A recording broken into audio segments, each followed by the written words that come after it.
Star Wars Outlaws looks like the game we all wanted. Open world, having the ability to travel between planets and much more. So here are the top 5 features coming to the game that I found in the gameplay trailer. The last one is going to blow your mind. At number 5 is the feature of Nyx helping you. In case you don't know who Nyx is, it's your companion, that animal that was in the trailers. From what I've seen, it can attack enemies, distract enemies, push buttons for you to get through the enemies.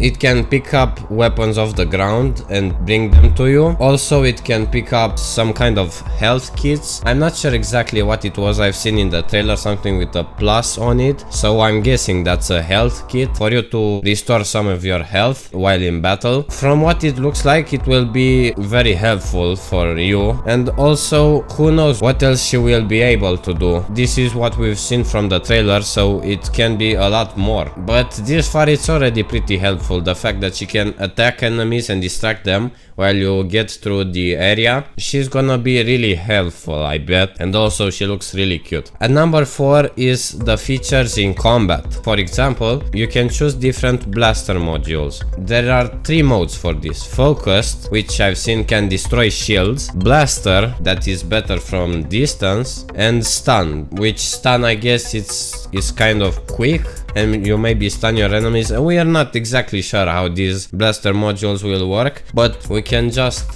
get a sense of what it will look like for focused and blaster, because in the trailer KVS uses the focused mode to get through the Pike with the shield and she destroys his shield, and with the blaster she shoots from the distance because it is more accurate than the focused mode. It's gonna be interesting how this will all work in combat on different types of enemies and things like that. She will be able to use enemy weapons because Nyx can bring them to you and you can use them. However, they are temporary because they have bullets. Okay, they are not bullets, they're blasts or something, but it's temporary. You can't shoot with it infinitely. It will only be for a number of seconds or blasts that you shoot, like seen in the trailer. Also, you can notice that there's speeder combat in this game. While escaping the base, the Pike base that she stole that thing from, Nyx gets followed by 2 speeders and she fights with them. There's some kind of ability that you can use where time is slowed down and she shoots each of the enemy on each speeder. It's gonna be interesting how that works, because it's the first time that we've had speeders in a game. Speeders actually were in Battlefront 2, but I'm talking about, for example, Jedi Survivor, which is a single player game, not a multiplayer game. The most important feature when it comes to combat is ship combat, and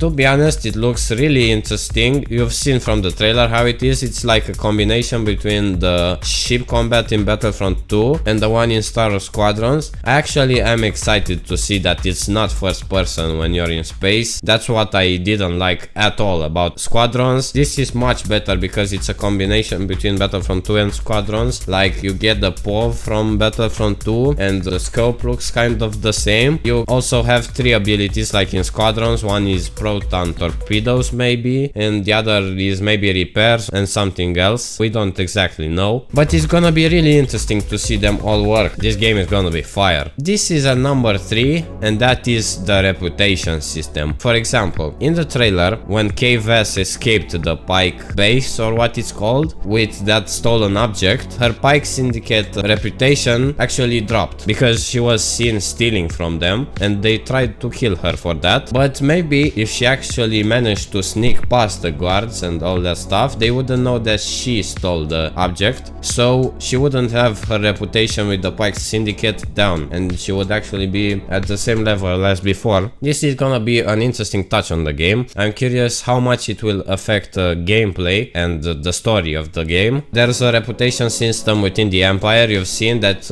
you can bribe or not bribe that Imperial officer, and if you don't bribe them, you get the credits, but you are now wanted by the Empire. Very interesting to see finally a reputation system in a Star Wars game. I think this game is gonna be the future for Star Wars games, now that the deal with EA is off and any studio can make a Star Wars game. Fortunately, unfortunately. Also, I'm curious if the reputation system will be only for the Pike system and Empire. We also know that Jabba the Hutt is coming to the game, so maybe there will also be a reputation system for the Jabba Syndicate. Also, we've seen from the trailer that KVS meets other pirates on other planets. Maybe that's another reputation system for pirates. You get to know them or something. Can you just imagine the possibilities of this feature in a Star Wars game? There are infinite possibilities that you could have with this. Also, it makes great content for YouTube. Let's move to number 2, and that is the ability to choose your actions. Again, we've seen in the trailer that you can bribe or not bribe that Imperial officer, and that affects you a lot. Like, if you bribed her, you wouldn't have those credits. We also don't know what you buy with those credits, maybe clothes and food. I'm not sure exactly how much they're going to go down the Red Dead Redemption route. In this case, she got the credits but was hunted by the Empire until she escaped with the hyperspace. You also get the choice while in space to fight the Imperials or just try to escape. At least I think so, because in space she tried to escape immediately when she has seen all the Imperial ships, but maybe you can stand your ground and try to fight them, although I think they would just come more and more, so I'm not exactly sure if this is actually true. It would be interesting to try to fight the Imperials and then escape after killing all of them and doing a favor to the rebels. Maybe also there will be a reputation system within the Rebel Alliance and you will be able to be the next Leia Organa. Who knows? I think it's between the Return of the Jedi and the Empire Strikes Back, because Han is in Carbonite. Another action you can choose is if you want to sneak past the Pike base, like you just want to steal the object and then go, or you want to take out the Pike base. Like we've seen, she tries to sneak past the guards, but she's seen, so now she needs to fight them and escape. But maybe you could also try to kill them all, as I say, and then go without having any worries of being tracked by them and hunted down. I hope they implement these features as much as possible, because they look really interesting if you ask me. But here comes number 1, and number 1 is the most crazy out of them all. I guess we've all played GTA by now. GTA 5 I'm talking about, not 6. In GTA 5, the fact that there's a wanted level, and when you have 5 stars, like the whole police department is following you. Well, in this game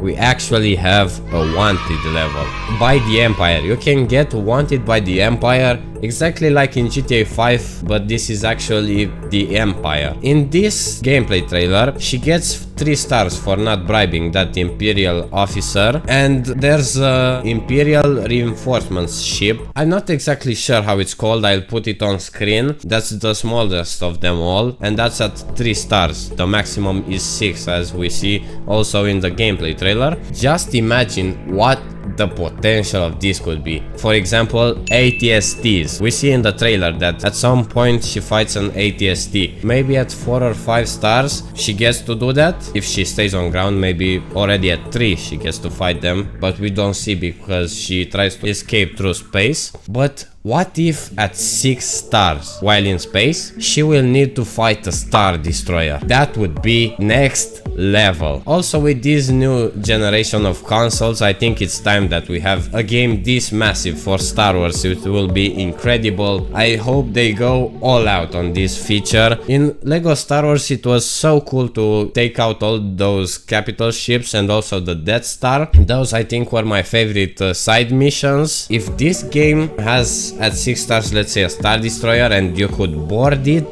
the potential is unlimited here. I'm curious just how much they will be able to do in I think 4 years of development. You can already see from these features that the game is gonna be massive. I hope it gets released completely and will not have lots of bugs like Jedi Survivor did, but I am a little bit skeptical about the release date of next year. It seems a little unlikely, but we'll see, maybe they pull it off. Tell me your opinions about what I've said in this video. If you want to see more videos about Star Wars Outlaws, it's right here, click on it, and also subscribe if you want to see more from me. Bye.